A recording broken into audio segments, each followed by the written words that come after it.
मराठी कथाकथन चॅनलमध्ये आपलं मनापासून सहर्ष स्वागत आहे। या शिवपुराणामध्ये आज गोष्ट बघा सांगितले की जी महाशिवरात्र आहे ना, तर त्याची गोष्ट अशी आहे। मोठं घनदाट जंगल होतं आणि त्या जंगलामध्ये गुरुध्रुव नावाचा एक शिकारी राहत होता। अहो, शिकाऱ्याचं काम असं होतं, दररोज शिकार करायचे। कुठलाही प्राणी गाव, हरण गाव, ससा गाव, असे कित्येक प्राणी तो जंगलामध्ये मारायचा, आपल्या कुटुंबाचा उपद्रव करायचा, चोरी करणं हा त्याचा उद्देश। त्याला महाशिवरात्र सण वगैरे असं काही मानत नव्हता, तो अजिबात मानत नव्हता। आणि तो दिवस होता महाशिवरात्रीचा बघा। घरातलं सगळं कुटुंब, आई वडील मुलं उपाशी आहेत, त्यांना काही खायला नाही। ती सगळी विनवणी करायला लागली आपल्या मुलाला, तू जा आणि काहीतरी आम्हाला खायला जंगलातून आज शिकार करून घेऊन येच। या सगळ्यांच्या सांगण्यानुसार तो शिकारी जंगलामध्ये गेला, हातामध्ये धनुष्य घेऊन गेला। दिवसभर तो भटकत होता, परंतु त्या दिवशी त्याला कुठलीही शिकार भेटली नाही। दिवस मावळाचा टाइम झाला, त्याला वाटलं घरी जाऊन मी काय करू, माझी मुलं, माझी बायको, आई वडील सगळे उपाशी, यांच्यासाठी काहीतरी मला घेऊन गेलंच पाहिजे शिकार। आणि त्या आशेने तो बसला। दिवस मावळला, मग त्याने एक निश्चय केला, आज शिकार घेऊन जाणारच। म्हणून तो जंगलामध्ये जो पाणवट आहे, ज्या ठिकाणी पाणी आहे त्या ठिकाणी पशु प्राणी रात्रीचं पाणी प्यायला येतातच, त्या ठिकाणी तो झाडावरती जाऊन लपून बसला, हातामध्ये तीर घेऊन। रात्रीची वेळ झाली, ला प्रहर होता बघा। एक हरिण त्या ठिकाणी पाणीसाठी आलं। हरिण पाणी पिण्यासाठी आल्यानंतर त्यानं लगेच म्हणजे बाणाची रस्सी ओढली त्यांनी त्या हरणाला मारायसाठी। आणि त्याच वेळेस त्याचा हात झाडावरती जे पाणी ठेवलं होतं त्या पाण्याला हात लागला आणि ते पाणी त्या झाडाच्या खाली जी असणारी जी पिंड होती महादेवाची, त्या पिंडीवरती पडलं। आणि ज्या झाडावरती बसला होता तो शिकारी, ते झाड होतं बेलाचं, त्यामुळं पाणी आणि बेल वरून महादेवाच्या पिंडीवरती पडलं गेलं आणि तो पहिला प्रहार होता। आणि ज्यावेळेला पानांचा आवाज झाला त्यावेळेला हरणाने वर बघितलं तर शिकारी बसला होता। हरिण ते म्हणते शिकाऱ्याला, तू मला मारू नकोस। शिकारी म्हणला, मी तुला मारणार आणि ते मांस घेऊन माझ्या कुटुंबाला घरी घेऊन जाणार त्यांच्या पोटासाठी। त्यावेळेला हरण ते विनवणी करू लागलं शिकाऱ्याला, तू मार मला, परंतु मी घरी जाते। ते हरिण म्हणायला लागलं, आणि मी माझ्या बहिणीकडे माझी पिल्लं ठेवून येते, त्याला 2 पिल्लं होती, आणि मग तू मला मार। पण शिकारी काय म्हणतोय, शिकारी म्हणतोय तू नक्की येईल याची काय हमी। त्यावेळेला हरिण बघा ते शपथ घेतोय। हरिण म्हणतोय, जग हे सत्यावर चाललेलं आहे, लक्षात घ्या, पृथ्वी सगळी सत्यावरती चाललंय, मी खोटं बोलणार नाही। ब्राह्मणानं जर वेद विकले, दुसऱ्याचे उपकार न मानणारा माणूस, त्याला जे पाप लागतं, ज्यानं दुसऱ्याचा विश्वासघात केलाय त्याला जे पाप लागतं ना, नरकात जायला लागतं, ते पाप मला लागेल, मी परत नाही आलो तर मी नक्की परत येईल, मग तू मला मार। असं म्हणल्यानंतर तो शिकारी म्हणतोय, जा जा ठीक आहे, मी विश्वास ठेवतो तुझ्यावरती। शिकारी वर बसून राहिला। लक्षात घ्या, तो पहिला प्रहर झाला। नंतर ते हरिण निघून आपल्या कळपामध्ये घरी गेलं आणि ही सगळी गोष्ट त्याने सांगितली।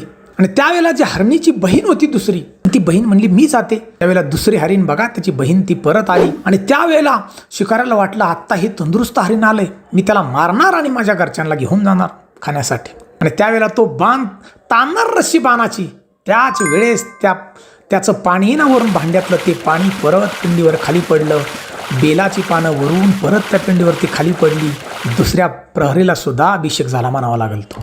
आणि त्या पानाच्या पडण्यानं आवाजानं हरणाने वर बघितलं तर काय शिकारी बसलाय बाण ताणून जोरात मारण्यासाठी। तो म्हटला, मी तुला मारणार आता। त्यावेळेला हरिण म्हणते, शिकाऱ्या तू मला मारू नकोस, तू मला मारू नकोस।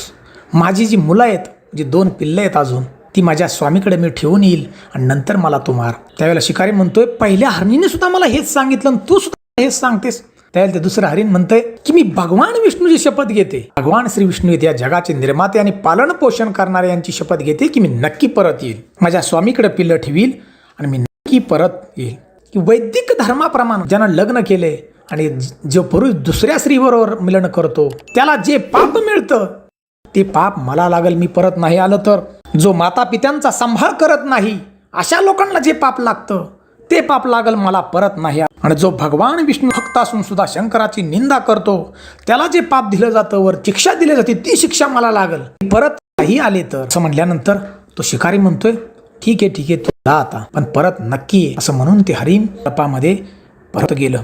बघा, तिसरा प्रहर चालू झाला। तिसरा प्रहर चालू झाल्यानंतर ते हरिण ज्या वेळेला घरी पोहोचलं त्यावेळेला त्यांचा पती हरण, ते हरण म्हणलं मी जातो आता। ते हरण आल्यानंतर त्या शिकाराने परत आपला जो बाण आहे त्या बाणाची रस्सी ताणली त्याला मारण्यासाठी। त्यावेळेला तिसरा प्रहर चालू झालता आणि त्यावेळेला त्याचा धक्का त्या पाण्याला लागला, झाडावरून पाणी खाली पडलं त्या पिंडीवरती आणि जे झाड बेलाचं होतं त्याची पानं त्या पिंडीवरती पडली।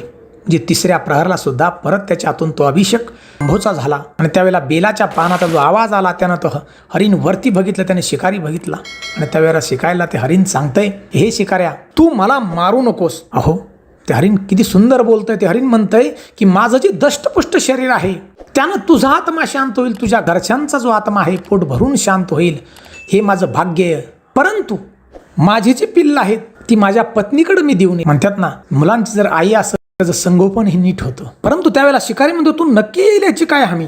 आणि त्यावेळेला ते शपथ घेतोय. हरण म्हणतोय की माझ्यामध्ये असत्य अजिबात नाही, मी सत्यवादी आहे. ज्या माणसानं शिवरात्री दिवशी भोजन केलंय त्याला जे पाप लागतं ते पाप मला लागेल, मी परत नाही आलो तर. ज्या मुखानं जो माणूस, जी व्यक्ती, प्राणी असो कोणी असो, जो शिवाचं नाव घेत नाही त्याला जे पाप लागतं ते पाप मला लागेल, मी परत नाही आलो तर.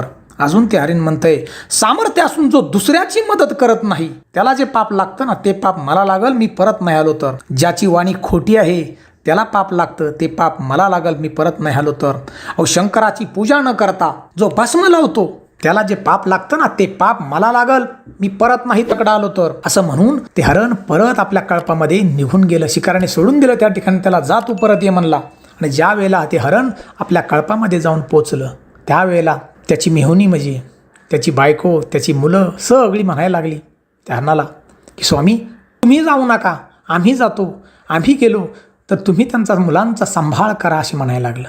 त्यावेळेला हरण काय म्हणते, हरण म्हणते आईच मुलाचा सांभाळ चांगला करते म्हणून मी जातो, ऐका माझं. आणि त्यावेळेला ते हरण निघालं त्या शिकाऱ्याकडं. अहो, हरण शिकाऱ्याकडं निघाल्यानंतर ती काय म्हणते आपल्या पतीला, पतीशिवाय जीवन नाही, पती नसल तर स्त्रीला महत्त्व नाही, त्या स्त्रीला महत्त्व, म्हणून तुमच्याशिवाय स्वामी मी जगू शकत नाही असं हरिण म्हणते. असं म्हटल्यानंतर हरण तरीसुद्धा पुढं निघालं. हरण निघाल्यानंतर त्याची मुलं, त्याची बायको म्हणजे हरिण आणि त्याची मेहुणी हे सगळेजण त्याच्या पाठीमागं आली बघा. सगळे हरणं तिथे येऊन तळ्याशेजारी थांबले. त्यावेळेला चौथा प्रहर होता आणि परत त्या शिकारानं तो बाण ताणला गेला रश्शी. आणि त्यावेळेला ते परत त्यातलं पाणी पिंडीवरती पडलं, बेलाची पानं पडली खाली. म्हणजे चौथ्या प्रहरला सुद्धा अभिषेक भगवान शिवशंकराचा झाला. त्यावेळी ती सगळे आल्यानंतर म्हणले आम्हाला मारा तुम्ही. अहो, असं म्हणल्यानंतर चारही प्रहर होता, त्या प्रहराची जी पूजा झाली, शिवशंकराचा अभिषेक झाला, त्यानं त्याची बुद्धी चांगली झाली. बुद्धी चांगल्या झाल्यामुळं तो म्हणला मी तुम्हाला मारू शकत नाही, तुम्ही जा सगळी परत माघारी जा. आणि त्यावेळेला सगळी हरणं परत माघारी आपल्या कळपामध्ये गेली. आणि त्यावेळेला जो अभिषेक झाला त्यामुळे भगवान शिवशंभू प्रसन्न झाले. त्या शिकाऱ्याला प्रत्यक्ष दर्शन दिलं शिवशंभूने त्या शिकाऱ्याला. तो दिवस होता महाशिवरात्रीचा. आणि त्यावेळेला भगवान शिवशंकरानं त्या शिकाऱ्याला वरदान दिलं बघा की तुला सुख आणि समृद्धी तुझ्या आयुष्यामध्ये भरपूर येईल असं वरदान दिलं. शिवशंकरानं त्याला गुह म्हणून नाव दिलं शिकाऱ्याला. ज्या वेळेला प्रभू रामचंद्र वनवासाला आले, गुह जे आहे तो शिकारी त्याच्याबरोबर प्रभू रामचंद्रांनी मैत्री केली म्हणजेच. आणि तो दिवस महाशिवरात्रीचा होता. जय शिवशंभो, जय हिंद, जय महाराष्ट्र.